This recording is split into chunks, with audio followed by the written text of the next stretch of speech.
एक नगर में एक लालची आदमी रहता था। बहुत धन संपदा होने के बाद भी उसे हर समय और अधिक धन प्राप्ति की लालसा रहती थी। एक बार नगर में एक चमत्कारी संत का आगमन हुआ।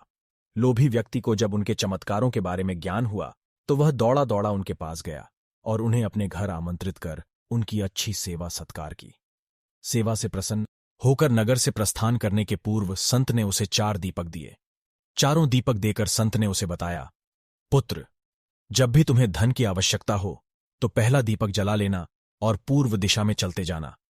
जहां दीपक बुझ जाए उस जगह की जमीन खोद लेना, वहां तुम्हें धन की प्राप्ति होगी।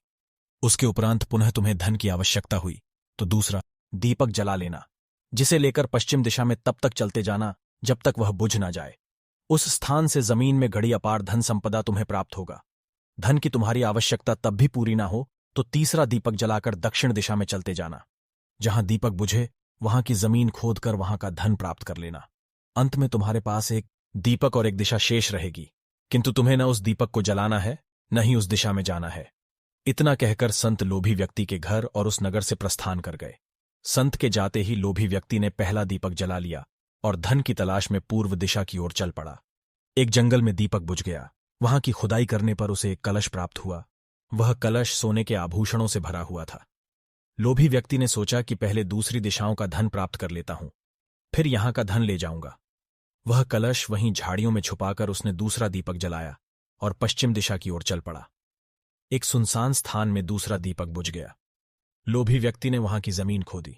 उसे वहां एक संदूक मिला जो सोने के सिक्कों से भरा हुआ था।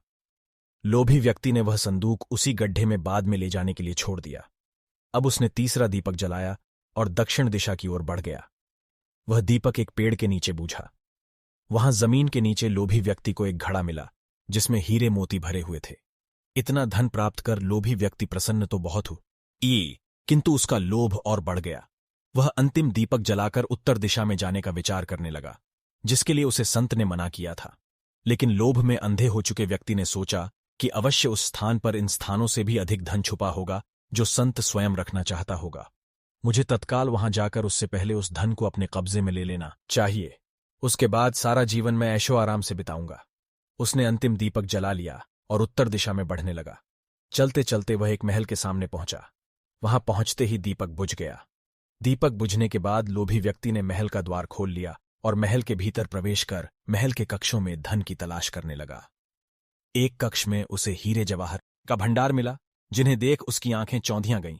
एक अन्य कक्ष में उसे सोने का भंडार मिला। अपार धन देख उसका लालच और बढ़ने लगा। कुछ आगे जाने पर उसे चक्की चलने की आवाज सुनाई पड़ी।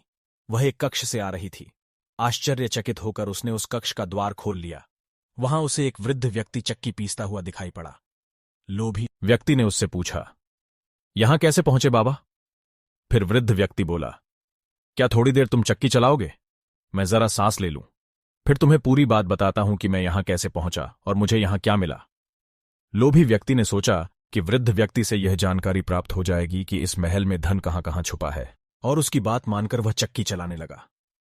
इधर वृद्ध व्यक्ति उठ खड़ा हुआ और जोर जोर से हंसने लगा। उसे हंसता देख लोभी व्यक्ति ने पूछा, ऐसे क्यों हंस रहे हो? यह कहकर वह चक्की बंद करने लगा। अरे अरे, चक्की बंद मत करना। अब से यह महल तेरा है। इस पर अब तेरा अधिकार है और साथ ही इस चक्की पर भी। ये चक्की तुम्हें अब हर समय चलाते रहना है, क्योंकि चक्की बंद होते ही ये महल ढह जाएगा और तू इसमें दबकर मर जाएगा। गहरी सांस लेकर वृद्ध व्यक्ति आगे बोला, संत की बात न मानकर मैं भी लोभवश आखिरी दीपक जलाकर इस महल में पहुंच गया था। तब से यहां चक्की चला रहा हूं। मेरी पूरी जवानी चक्की चलाते चलाते निकल गई। इतना कहकर वृद्ध व्यक्ति वहां से जाने लगा। जाते जाते ये बताते जाओ कि इस चक्की से छुटकारा कैसे मिलेगा?